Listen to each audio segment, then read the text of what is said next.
Ao falar mal de alguém, imediatamente eu começo a estabelecer o fato que eu e você, ao falarmos de uma terceira pessoa, estamos estabelecendo uma aliança. Nós não somos aquela terceira pessoa. Isso cria a nossa identidade. Isso cria uma relação de amizade. Você é amigo também por falar mal de X ou Y e falar bem de X ou Y.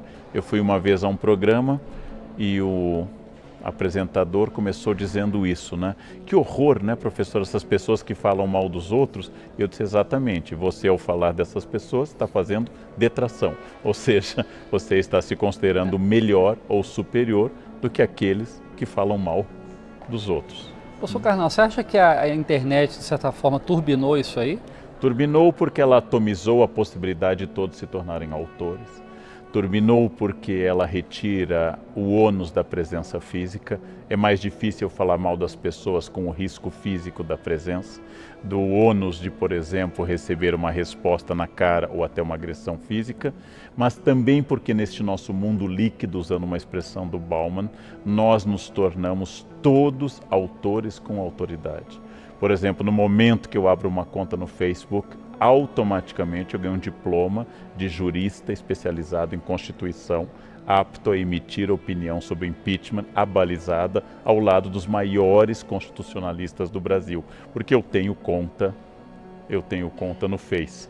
No momento que eu tenho o acesso à internet, eu posso emitir opiniões sobre medicina, educação e história. E se alguém me disser que está errado, eu digo, é sua opinião. Há poucos dias eu emiti uma opinião sobre o abandono que o Reino Unido está fazendo da União Europeia. Um menino de 14 anos me respondeu, você está completamente equivocado. E eu pensei, a mãe dele era virgem e eu já publicava livros sobre o tema. E ele diz que eu estou equivocado. É claro que eu posso estar equivocado. E idade não é um argumento, senão os argumentos da Rainha Elizabeth seriam superiores aos da média dos ingleses. Porém, não passa um minuto pela cabeça deste menino que talvez alguém que estuda o tema há 30 anos, talvez possa ter uma autoridade no tema. Ou não passa pela cabeça dessa pessoa. Agora, no seu livro, você fala de um problema legal, inclusive, né?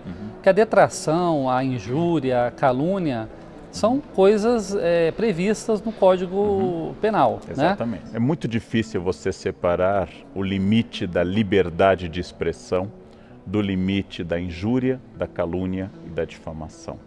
Em nome da liberdade de expressão, a gente acha que pode dizer tudo sobre todos. Ora, as palavras ferem, as palavras podem reduzir as pessoas, as palavras podem atacar, as palavras podem representar, inclusive, diminuição de questões profissionais das pessoas.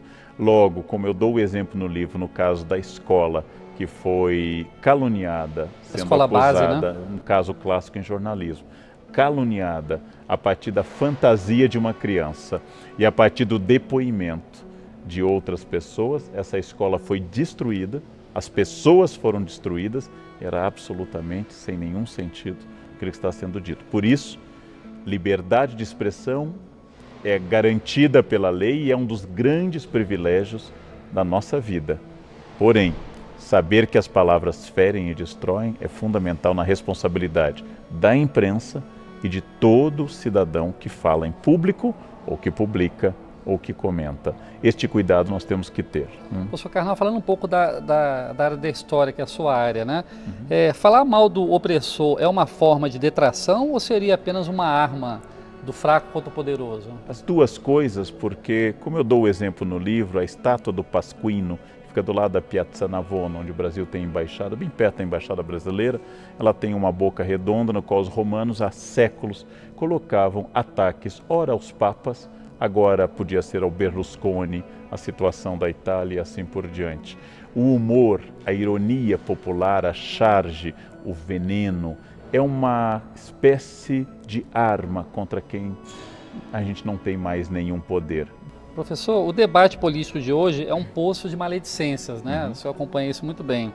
Sempre foi assim ou a gente está vivendo um momento excepcionalmente ruim? Sempre foi assim. No século XIX, quando Dom João VI chegou, o príncipe ainda regente, não, Dom João VI, e colocou nas portas da Casas PR, Príncipe Real, os cariocas leram como Ponha-se na Rua. A detração política tem uma função. O problema se ela é apenas o ataque. E o problema maior é dar mais atenção à vida pessoal do candidato do que às suas propostas. O candidato ser ou não ser casado, o candidato ser ou não ser um homem fiel, o candidato ser ou não ser hétero é absolutamente irrelevante em relação às propostas dele para a economia, para a diplomacia, para os blocos econômicos e Agora, assim esse é um por modelo diante. bem norte-americano que a gente segue. Na Europa isso não acontece, né, A professor? Europa menos interesse na vida pessoal. Nos Estados Unidos, a cultura da democracia midiática tornou a vida pessoal mais importante. O candidato deve necessária e obrigatoriamente ir para a convenção do partido com a sua esposa, de preferência com 2 filhas, esse é o ideal. Se forem loirinhas, melhor ainda. E ele deve agradecer a Deus, logo em seguida a companheira que o acompanha há décadas, que é a sua esposa, beijá-la, não de forma erótica, mas de forma apaixonada, e passar a mão na cabeça das filhas. Ele deve dizer que família é tudo, então ele é livre para dizer suas ideias políticas. É quase que a carteira apresentada para ele poder ingressar na política, não? Agora, essa detração em voga na política brasileira, parece que, de certa forma, ela contaminou a sociedade, né? Essa história do Fla-Flu, como é que o senhor analisa a forma como as pessoas se tratam hoje? Pessoas que têm diferença política e se tratam sempre de forma detratando um ao outro, caluniando um ao outro. Nós sempre fomos detratores, essa é uma característica. Ulisses Guimarães chamou a junta militar de 1969 de os 3 patetas. Não era uma análise política, não era uma referência ao Moe, ao Larry, ao Joe, como uma tentativa de estabelecer uma proximidade com essas personagens. Porém, a detração é uma questão e é uma questão importante. A outra é o debate de Fla-Flu, nós e os outros, a adjetivação estúpida que tomou conta, porque ela não faz avançar o debate político. Na medida em que cada lado apenas adjetiva, cada lado apenas diz você é o mal e eu sou o bem, nós não temos um acordo político. Nós temos no Brasil desconfiança de 2 instrumentos.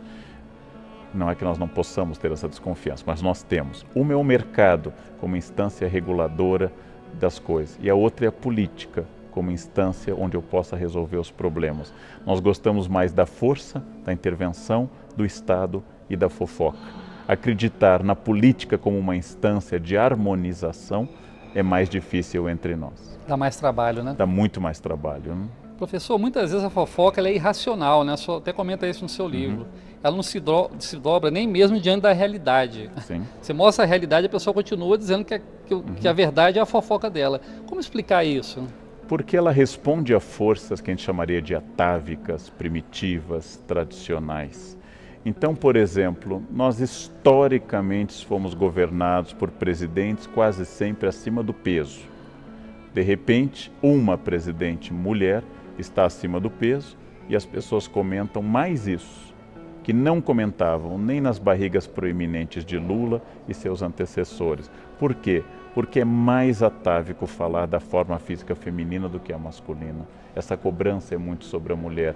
Isto é muito atávico, é a coisa mais forte que tem em nós, apelar aos estereótipos, aos arquétipos, a tudo aquilo que nos ensinaram indiretamente. Aquele aprendizado que eu tive no banco de trás do carro, quando meu pai dirigia, eu era criança e gritava, tinha que ser mulher. Essa tradição misógina, tradição de desconfiança do feminino, ela é muito forte entre nós. Logo, é preciso analisar objetiva e criticamente. Professor, o senhor diz no seu livro também que toda detratação fala mais do detrator do que do alvo da sua mentira, né? O senhor poderia explicar melhor essa forma de projeção, vamos dizer assim? Toda detração, então, ela tem como objeto alguém, mas toda vez que eu aponto o dedo para alguém, há 3 dedos apontados para mim.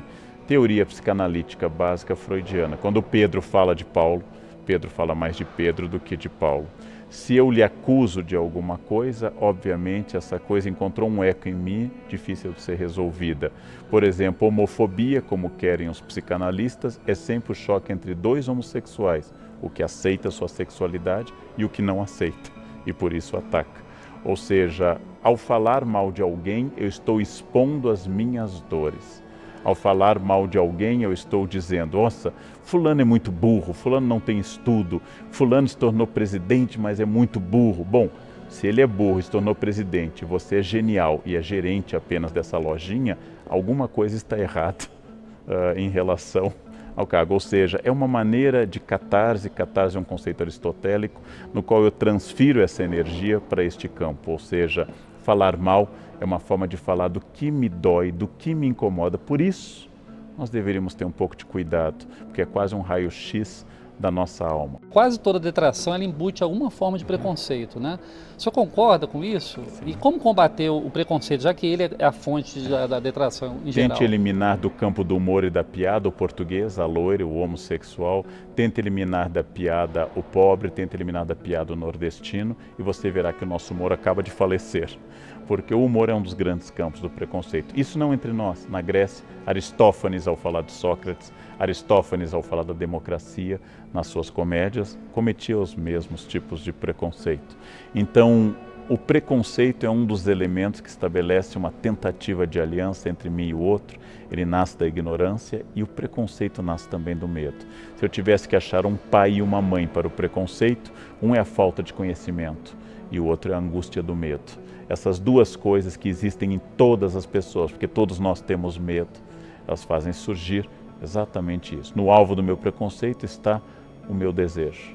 Está o meu desejo a todo instante, aquilo que eu projeto no outro. O preconceito é muito forte, livrar-se dele é quase impossível. Para que ele seja superado, nós precisamos de duas coisas. Uma é a educação, que é o consenso, e a outra é a coerção, que é a lei. Eu acredito em campanhas e debates sobre, por exemplo, a presença do negro na sociedade brasileira fundamental e também acredito que nós precisamos continuar, que o racismo seja crime inafiançável. A junção dessas duas coisas faz com que as pessoas comecem a abandonar a barbárie do racismo. É preciso haver educação sobre o trato com as mulheres, que transforme as pessoas, e é preciso haver Lei Maria da Penha. Essas duas coisas podem resolver a médio e longo prazo. Imediatamente, não, porque nós somos formados por uma sociedade preconceituosa. Mesmo porque o senhor falou no livro que a criança tem humor, ri, e não é um humor preconceituoso, né? Exatamente. Marcou muito essa frase do senhor no seu livro. Professor, muito obrigado pela entrevista à TV Câmara, agradeço, um prazer. programa Casa das Palavras, e sucesso aí no seu livro. Obrigado.